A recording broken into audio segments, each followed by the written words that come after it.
Hey guys, Cav here. Today, this is going to be the whole class readings: The Seventh Man by Haruki Murakami and The Moral Logic of Survival Guilt by Nancy Sherman. Now, we're going to be reading both of these in class on Wednesday, coming up here. But if you are in the online group, I want you to go ahead and, as you're listening and following along, your textbook is available in the Survival Unit folder. Go ahead and write down any thoughts that you have. And when you're done, get into the discussion board that I'll be setting up for whole class learning and the remote learner discussion group, and add some comments and thoughts there. So this is on page 133 in your book. If you'd like to follow along in class, we'll be reading this. Other people will be reading, not me, but here we go. A huge wave nearly swept me away, said the seventh man, almost whispering. It happened one September afternoon when I was 10 years old. The man was the last to tell his story that night. The hands of the clock had moved past 10. The small group that huddled in a circle could hear the wind tearing through the darkness outside, heading west. It shook the trees, set the windows to rattling, and moved past the house with one final whistle. It was the biggest wave I've ever seen in my life, he said. A strange wave, an absolute giant. He paused. It just barely missed me, but in my place it swallowed everything that mattered most to me and swept it off to another world. I took years to find it again and recover from the experience, precious years that can never be replaced. The seventh man appeared to be in his mid-50s. He was a thin man, tall, with a mustache, and next to his right eye he had a short but deep-looking scar that could have been made from the stab of a small blade. Stiff, bristly patches of white marked his short hair. His face had the look you see on people when they can't quite find the words they need. In his case, though, the expression seemed to have been there from long before, as though it were part of him. The man wore a simple blue shirt under a gray tweed coat, and every now and then he would bring his hand to his collar. None of those assembled there knew his name or what he did for a living. He cleared his throat, and for a moment or two his words were lost in silence. The others waited for him to go on. In my case, it was a wave, he said. There's no way for me to tell, of course, what it will be for each of you. But in my case, it just happened to take form of a giant wave. It presented itself to me all of a sudden one day without warning, and it was devastating. I grew up in a seaside town in the province of S. It was such a small town, I doubt that any of you would recognize the name if I were to mention it. My father was the local doctor, and so I led a rather comfortable childhood. Ever since I could remember, my best friend was a boy I'll call Kay. His house was close to ours, and he was a grade behind me in school. We were like brothers, walking to and from school together, and always playing together when we got home. We never once fought during our long friendship. I did have a brother 6 years older, but what with the age difference and the difference in our personalities, we were never very close. My real brotherly affection went to my friend Kay. Kay was a frail, skinny little thing with a pale complexion and a face almost pretty enough to be a girl. He had some kind of speech impediment, though, which might have made him seem retarded to anyone who didn't know him. And because he was so frail, I always played his protector, whether at school or at home. I was kind of big and athletic, and all the other kids looked up to me. But the main reason I enjoyed spending time with Kay was that he was such a sweet, pure-hearted boy. He was not the least bit retarded, but because of his impediment, he didn't do too well at school. In most subjects, he could barely keep up. In art class, though, he was great. Just give him a pencil or paints, and he would make pictures that were so full of life that even the teacher was amazed. He won prizes in one contest after another, and I'm sure he would have been a famous painter if he had continued his art into adulthood. He liked to do seascapes. He'd go out to the shore for hours painting. I would often sit beside him, watching the swift, precise movements of his brush, wondering how, in a few seconds, he could possibly create such lively shapes and colors where, until then, there had only been blank white paper. I realize now that it was a matter of pure talent. One year in September, a huge typhoon hit our area. The radio said it was going to be the worst in 10 years. The schools were closed, and all the shops in town lowered their shutters in preparation for the storm. Starting early in the morning, my father and brother went around the house nailing shut all the storm doors, while my mother spent the day in the kitchen cooking emergency provisions. We filled bottles and canteens with water and packed our most important possessions in rucksacks for possible evacuation. To the adults, typhoons were an annoyance and a threat that they had to face almost annually. But to the kids, removed as we were from such practical concerns, it was just a big circus, a wonderful source of excitement. Just after noon, the color of the sky began to change all of a sudden. There was something strange and unreal about it. I stayed outside on the porch, watching the sky, until the wind began to howl and the rain began to beat against the house with a weird dry sound, like handfuls of sand. And then we closed the last of the storm door, and gathered together in one room of the darkened house, listening to the radio. This particular storm did not have a great deal of rain, it said, but the winds were doing a lot of damage, blowing roofs off houses and capsizing ships. Many people had been killed or injured by flying debris. Over and over again, they warned people against leaving their houses. Every once in a while, the house would creak and shudder, as if a huge hand were shaking it, and sometimes there would be a great crash of some heavy-sounding object against a storm door. My father guessed that these were tiles blowing off the neighbors' houses. For lunch, we ate the rice and omelets my mother had cooked, waiting for the typhoon to blow past. But the typhoon gave no sign of blowing past.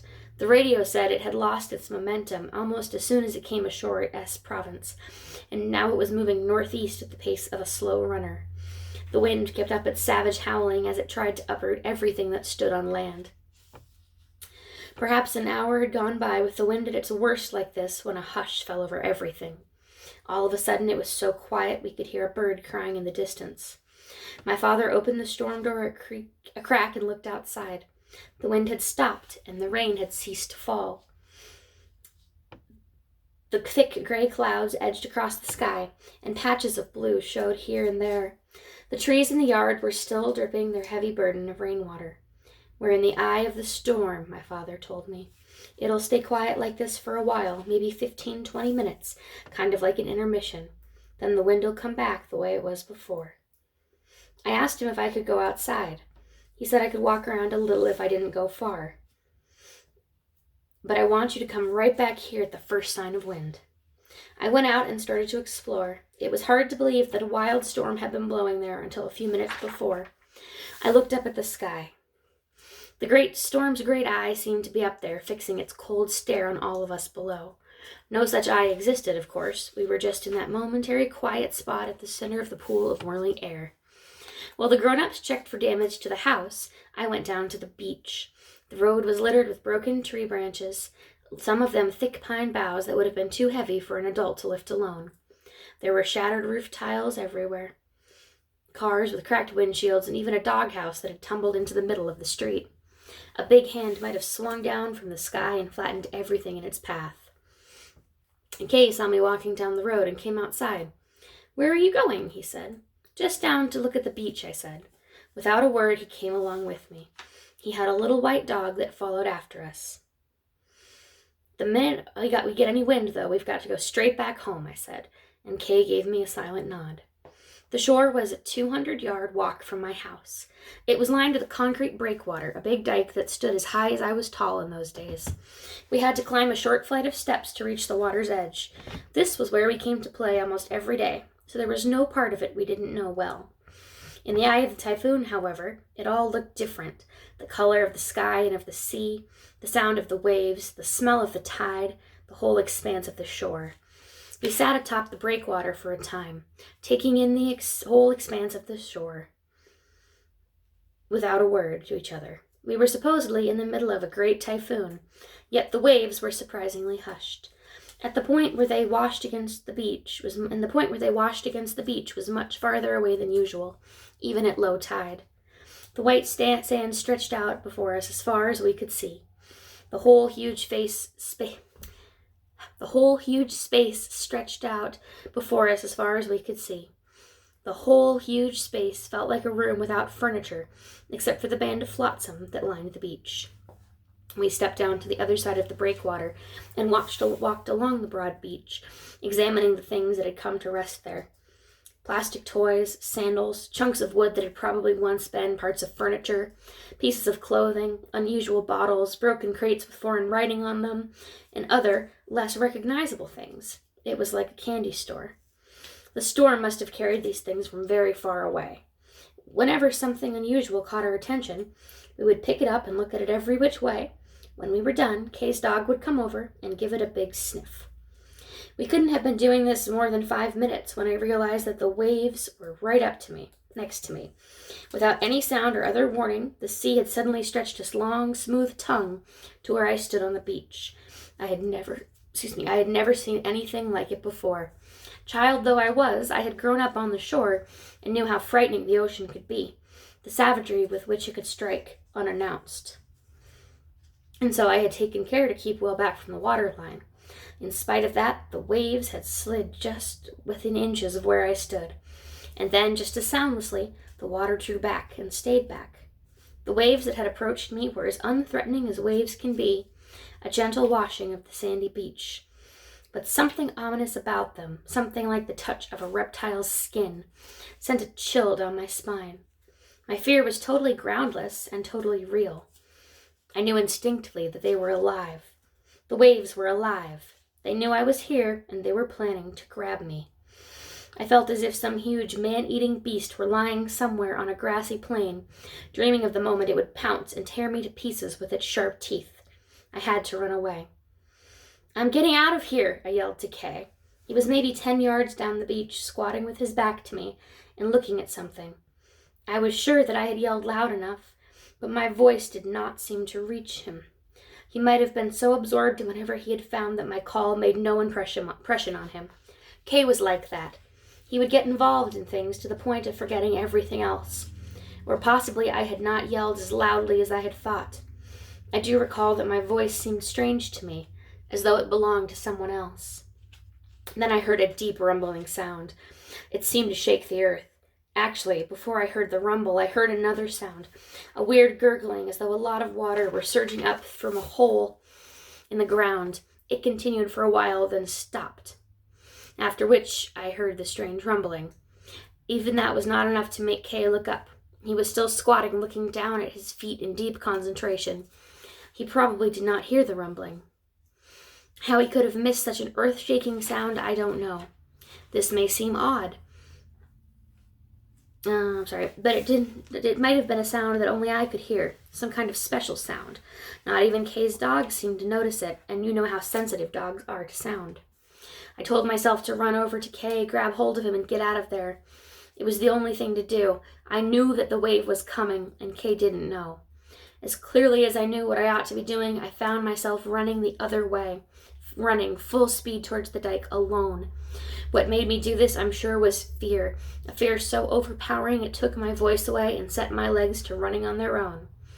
I ran stumbling along the soft sand beach to the breakwater, where I turned and shouted to Kay, "Hurry, Kay, get out of there! The wave is coming!" This time, my voice worked fine. The rumbling had stopped, I realized, and now, finally, Kay heard my shouting and looked up. But it was too late. A wave like a huge snake with its head held high, poised to strike, was racing towards the shore. I had never seen anything like it in my life. It had to be as tall as a 3-story building. Soundlessly, in my memory at least, the image is soundless. It rose up behind Kay to block out the sky. Kay looked at me for a few seconds, uncomprehending. Then, as if sensing something, he turned towards the wave. He tried to run, but now there was no time to run. In the next instant, the wave had swallowed him. The wave crashed to the beach, shattering into a million leaping waves that flew over the air and plunged over the dike where I stood. I was able to dodge its impact by ducking behind the breakwater. The spray wet my clothes, nothing more. I scrambled back up the wall and scanned the shore. By then the wave had turned, and, with a wild cry, it was rushing back out to sea. It looked like a part of a gigantic rug that had been yanked out by somebody at the other end of the earth. Nowhere on the shore could I find any trace of Kay or his dog. There was only an empty beach. The receding wave had now pulled so much water from the shore that it seemed to expose the entire ocean bottom. I stood alone on the breakwater, frozen in place. The silence came over everything again, a desperate silence, as though sound itself had been ripped from the earth. The wave had swallowed Kay and disappeared into the distance. I stood there, wondering what to do. Should I go down to the beach? Kay might be down there somewhere, buried in the sand. But I decided not to leave the dike. I knew from experience that big waves often came in 2s and 3s. I'm not sure how much time went by, maybe 10 or 20 seconds of eerie emptiness, when, just as I had guessed, the next wave came. Another gigantic roar shook the beach, and again after the sound had faded, another huge wave raised its head to strike. It towered before me, blocking out the sun like a deadly cliff. Sorry. This time, though, I didn't run. I stood rooted to the seawall, entranced, waiting for the attack. What good would it do to run, I thought, now that Kay had been taken? Or perhaps I simply froze, overcome with fear. I can't be sure what it was that kept me standing there. The second wave was just as big as the first, maybe even bigger. From far above my head it began to fall, losing its shape like a brick wall slowly crumbling. It was so huge that it no longer looked like a real wave. It was like something from another far-off world that just happened to assume the shape of a wave. I readied myself for the moment the darkness would take me. I didn't even close my eyes. I remember hearing my heart pound with incredible clarity. The moment the wave came before me, however, it stopped. All at once, it seemed to run out of energy, to lose its forward motion and simply hover there, in space, crumbling in stillness. And in its crest, inside its cruel, transparent tongue, what I saw was Kay. Some of you might find this impossible to believe, and if so, I don't blame you. I myself have no trouble accepting it. Even now, I can't explain what I saw any better than you can, but I know it was no illusion, no hallucination. I am telling you as honestly as I can what happened at that moment, what really happened. In the tip of the wave, as if enclosed in some kind of transparent capsule, floated Kay's body, reclining on its side. But that's not all. Kay was looking straight at me, smiling. There, right in front of me, so close that I could have reached out and touched him, was my friend Kay, who only moments before had been swallowed by the wave. And he was smiling at me. Not with an ordinary smile, it was a big, wide-open grin that literally stretched from ear to ear. His cold, frozen eyes were locked on mine. He was no longer the Kay I knew, and his right arm was stretched out in my direction, as if he were trying to grab my hand and pull me into that other world where he was now. A little closer and his hand would have caught mine. But having missed, Kay then smiled at me one more time, his grin wider than ever. I seemed to have lost my consciousness at that point. The next thing I knew, I was in bed in my father's clinic. As soon as I awoke, the nurse went to call my father, who came running. I tried to move my arm, but I couldn't lift it. I was burning with a fever, and my mind was clouded, but I'd been wrestling with a high fever for some time, apparently. "You've been asleep for 3 days," my father said to me. A neighbor who had seen the whole thing had picked me up and carried me home. They had not been able to find Kay. I wanted to say something to my father. I had to say something to him. But my numb and swollen tongue could not form words. I felt as if some kind of creature had taken up residence in my mouth. I think I skipped a line there, so if you found that and you're reading along, I skipped a line, and we're going to move on. My father asked me to tell him my name, but before I could remember what it was, I lost consciousness again, sinking into darkness. Altogether, I stayed in bed for a week on a liquid diet. I vomited several times and had bouts of delirium.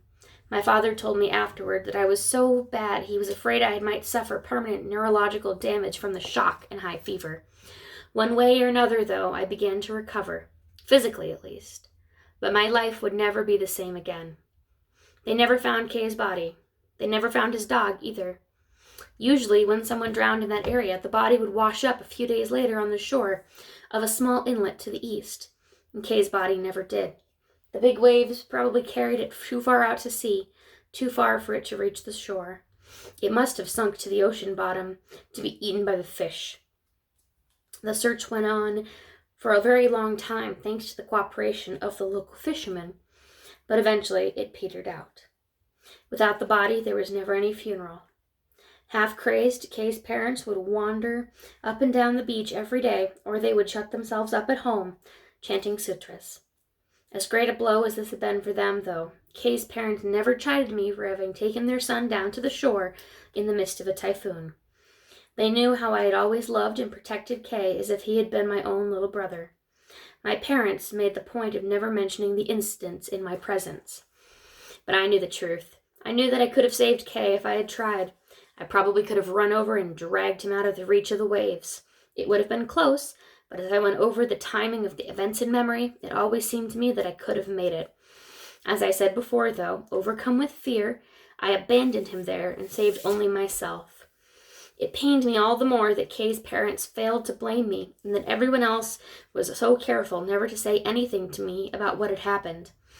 It took me a long time to recover from the emotional shock. I stayed away from school for weeks. I hardly ate a thing and spent each day in bed, staring at the ceiling.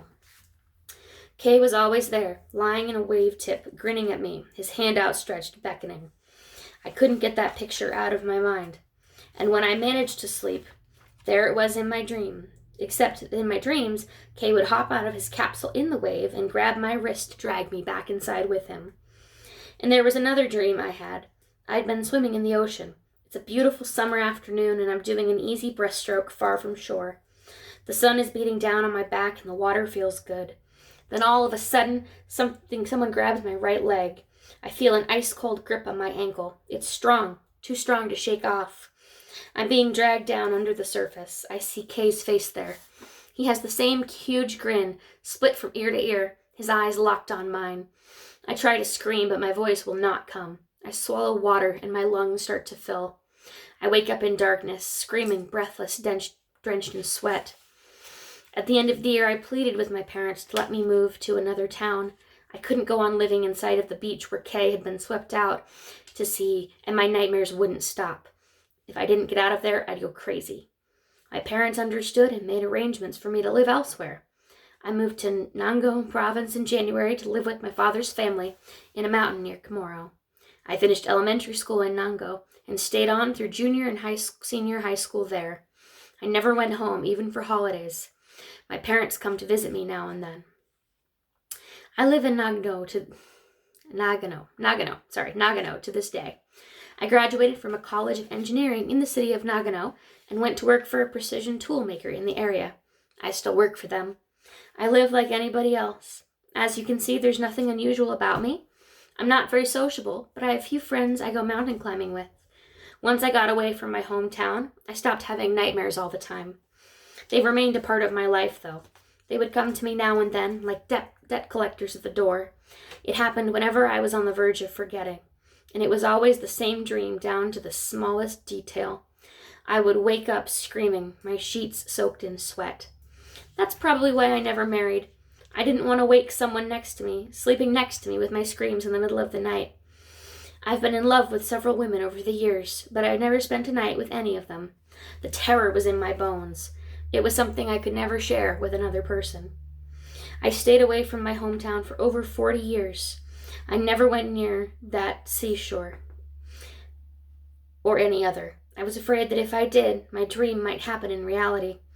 I had always enjoyed swimming, but after that day I never even went to swim in a pool. I wouldn't go near deep rivers or lakes. I avoided boats and wouldn't take a plane to go abroad. Despite all these precautions, I couldn't get rid of the image of myself drowning. Like Kay's cold hand, this dark premonition caught hold of my mind and refused to let me go. Then, last spring, I finally revisited the beach where Kay had been taken by the wave. My father had died of cancer the year before, and my brother had sold the old house. In going through the storage shed, he found a cardboard carton crammed with childhood things of mine, which he sent to me in Nagano. Most of it was useless junk, but there was one bundle of pictures that Kay had painted and given to me. My parents had probably put them away for me as a keepsake of Kay, but the picture did nothing but reawaken the old terror. They made me feel as if Kay's spirit would spring back to life from them, so I quickly returned them to their paper wrapping, intending to throw them away, but I couldn't make myself do it. After several days of indecision, I opened the bundle again and forced myself to take a long, hard look at Kay's watercolors. Most of them were landscapes, pictures of a familiar stretch of ocean and sand beach and pine woods and the town, and all done with that special clarity and coloration I knew so well from Kay's hand. They were still amazingly vivid despite the years, and had been executed with even greater skill than I recalled. As I leafed through the bundle, I found myself steeped in warm memories. The deep feelings of the boy Kay were there in his pictures, the way his eyes were open on the world. The things we did together, the places we went together began to come back to me with great intensity, and I realized that his eyes were my eyes, that I myself had looked upon the world back then with the same lively, unclouded vision as the boy who had walked by my side. I made a habit after that of studying one of Kay's pictures at my desk each day when I got home from work. I could sit there for hours with one painting. In each I found another one of those soft landscapes of childhood that I had shut out of my memory for so long. I had a sense, whenever I looked at one of Kay's works, that something was permeating my very flesh. Perhaps a week had gone by like this when the thought suddenly struck me one evening. I might have been making a terrible mistake all those years. As he lay there in the tip of the wave, surely Kay had not been looking at me with hatred or resentment. He had not been trying to take me away with him, and that terrible grin he had fixed me with, that, too, could have been an accident of angle or light and shadow, not a conscious act on Kay's part. He'd probably already lost consciousness, or perhaps he'd been giving a gentle smile of eternal parting. The intense look of hatred I thought I saw on his face had been nothing but a reflection of the profound terror that had taken control of me for the moment. The more I studied Kay's watercolor that evening, the greater the conviction with which I began to believe these new thoughts of mine.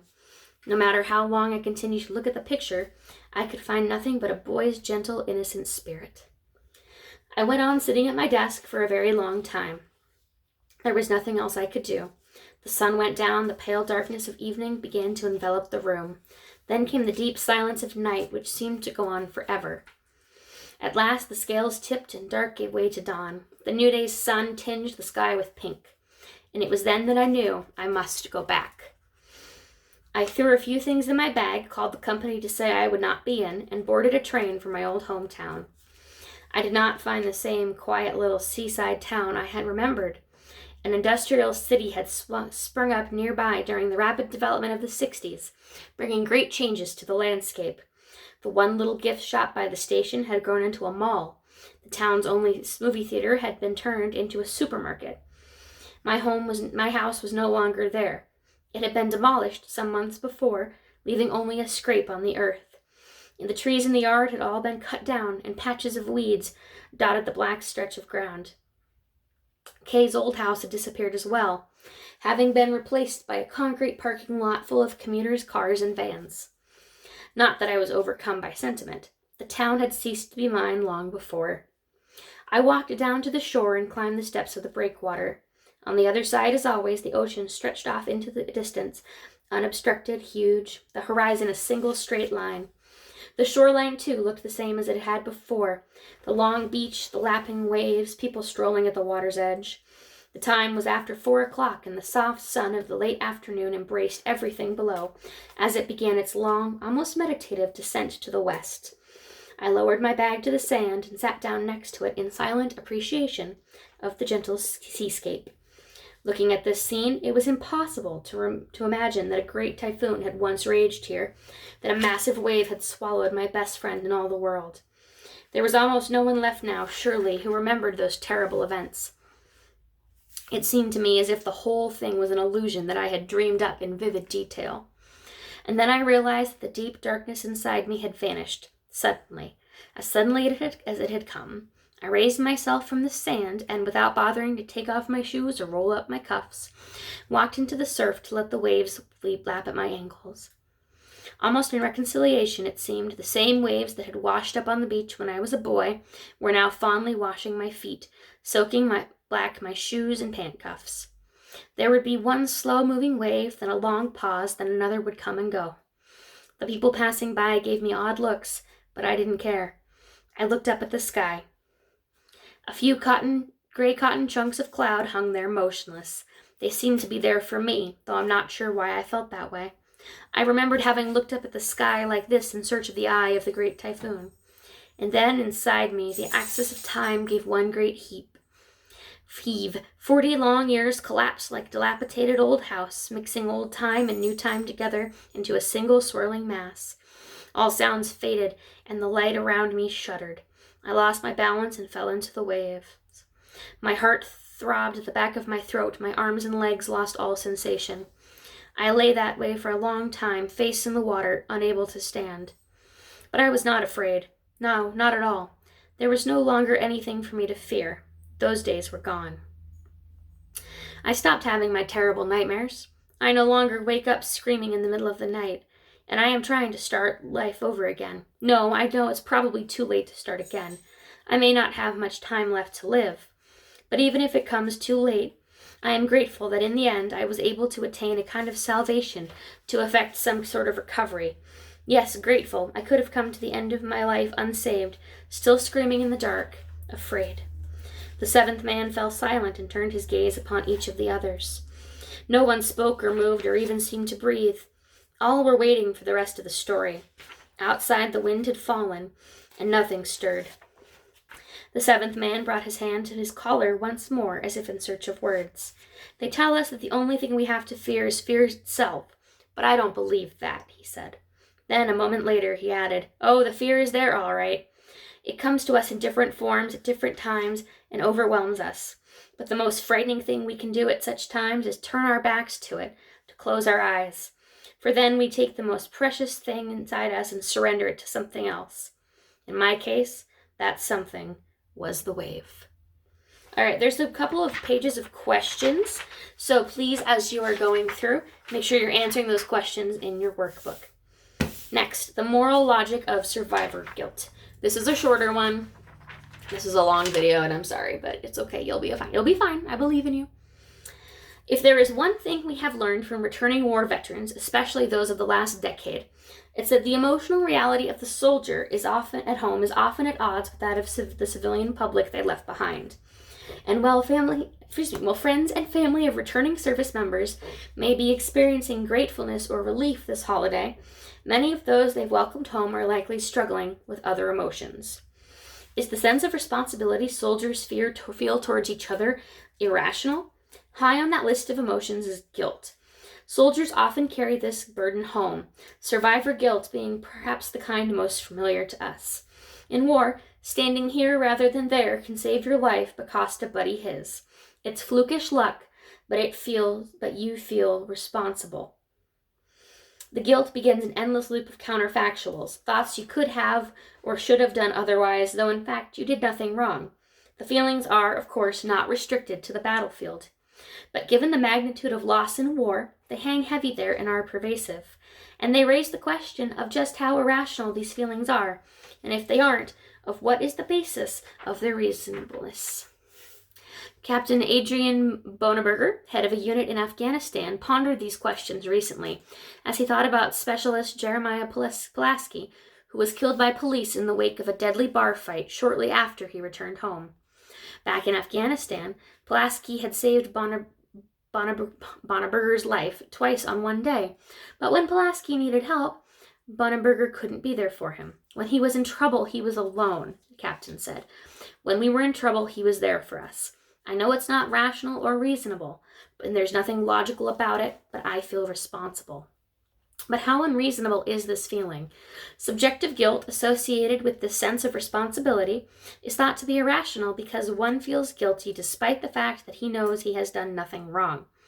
Objective or rational guilt, by contrast, is guilt that is fitting to one's actions, accurately tracks real wrongdoing or culpability. Guilt is appropriate because one acted to deliberately harm someone or could have prevented harm and did not.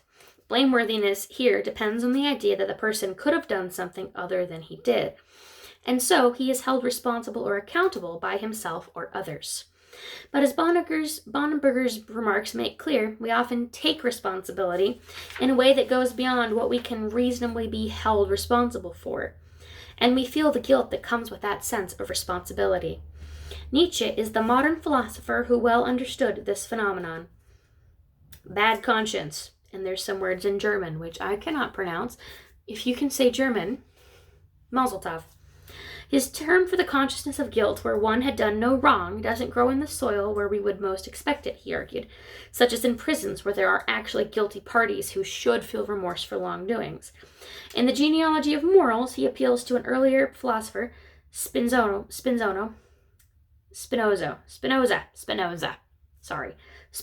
for support.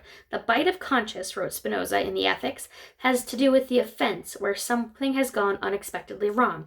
As Nietzsche adds, it is not really a case of I ought not to have done that. But what then is it a case of?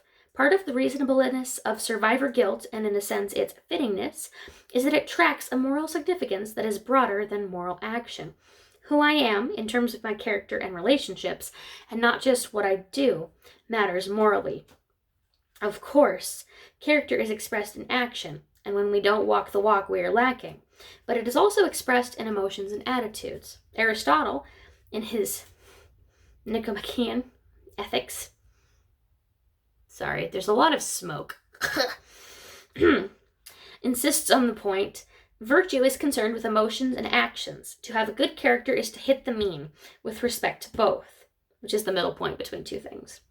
Moreover, many of the feelings that express character are not about what one has done or should have done, but about what one cares deeply about. Though Aristotle does not himself talk about guilt, it is the emotion that best expresses that conflict, the desire or obligation to help, frustrated by the inability, through no faults of one's own, to do so. To not feel the guilt is to be numb to those pulls. It is this vulnerability that Bonenberger feels when he says he wasn't there for Pulaski when he needed him. In many of the interviews I've conducted with soldiers over the years, feelings of guilt and responsibility tangle with feelings of having been betrayed by fellow soldiers. At stake is the duty to those soldiers, the imperative to hold intact the bond that enables them to fight for and with each other in a kind of sacred band that the ancients memorialized, and that the Marine motto, Semper Fidelis. Okay, it means, Semper Fidelis, which means always faithful. That's the motto of the Marine Corps. But it is not just duty at work, it is love. Service members, especially those higher in rank, routinely talk about unit members as my soldiers, my Marines, my sailors. They are family members, their own children of sorts who have been entrusted to them. To fall short of unconditional care is experienced as a sort of a perfidy, a failure to be faithful. Survivor guilt piles on the unconscious thought that luck is part of a zero-sum game. To have good luck is to deprive another of it. The anguish of guilt, its sheer pain, is a way of sharing some of the ill fate. It is a form of empathetic distress. Many philosophers have looked up other terms to define the feeling. What they have come up with is agent regret, a term coined by British philosopher Bernard Williams, but used by many others. The classic scenario is not so much one of good luck as in survivor guilt, but of bad luck, typically having to do with accidents where, again, there is little or no culpability for the harms caused. In these cases, people may be casually responsible for harm. They bring about the cause through their agency, but they are not morally responsible for what happened. But to my ear, agent regret is simply tone deaf as to how subjective guilt feels. Despite the insertion of agent, it sounds as passive and flat as regretting that the weather is bad, or more tellingly, as removed from empathetic distress as the message sent to the next of kin after the official knock on the door. The Secretary of Defense regrets to inform you that. Indeed, the soldiers I've talked to, involved in friendly fire accidents that took their comrade's life, didn't feel regret for what happened, but deep, raw, unabashed guilt, and the guilt persisted long after they were formally investigated and ultimately exonerated. In one gut-wrenching case in April 2003 in Iraq, the gun on a Bradley fighting vehicle misfired, blowing off most of the face of Private Joseph Mack, who was standing guard near the vehicle. The accident was ultimately traced to a faulty replacement battery that the commander in charge had authorized. When Bradley's ignition was turned on, the replacement battery in the turret, a Marine battery rather than an Army one, failed to shut off current to the gun. Mack, who was 20, died. The Army officer in charge, then Captain John Pryor, reconstructed the ghastly scene for me in the failed attempts in the medic tent to save Mack's life. He then turned to his feelings of responsibility. I'm the one who placed the vehicles. I'm the one who set the security. As with most accidents, I'm not in jail right now. Clearly, I wasn't egregiously responsible. But it is a comedy of errors. Any one of a dozen decisions made over the course of a 2-month period, and none of them really occurs to you at the time. Any one of those made differently might have saved his life. So I dealt with and still deal with the guilt of having cost him his life, essentially. There's probably not a day that goes by that I don't think about it, at least fleetingly. What Pryor feels are feelings of guilt, not simply regret that things didn't work out differently. He feels the awful weight of self-indictment, the empathy with the victim and survivors, and the need to make moral repair. If he didn't feel that, we would probably think of him less of him as a commander. In his case, moral repair came through an empathetic, painful connection with Mayek's mother. After the fratricide, Pryor and his first sergeant wrote a letter to Mayek's mother. And some time after, she replied with care packages to the company and with letters. Sorry, I'm going to cry. Oh, it was terrible, Pryor said. The letters weren't just very matter-of-fact, here's what we did today. It was more like a mother writing her son. Pryor had become the son who was no longer. It was her way of dealing with the grief, said Pryor, and so I had a responsibility to try to give back. In all this, we might say guilt, subjective guilt, has a redemptive side. It is a way that soldiers impose moral order on chaos and awful randomness of war's violence. It is a way they humanize war for themselves, for their buddies, and for us as civilians too. But if that's all that is involved, it sounds too moralistic. It makes guilt appropriate or fitting because it's good for society. Maybe it is the way we can all deal with war. Maybe instead we want to say it is fitting because it is evolutionarily adaptive in the way that fear is.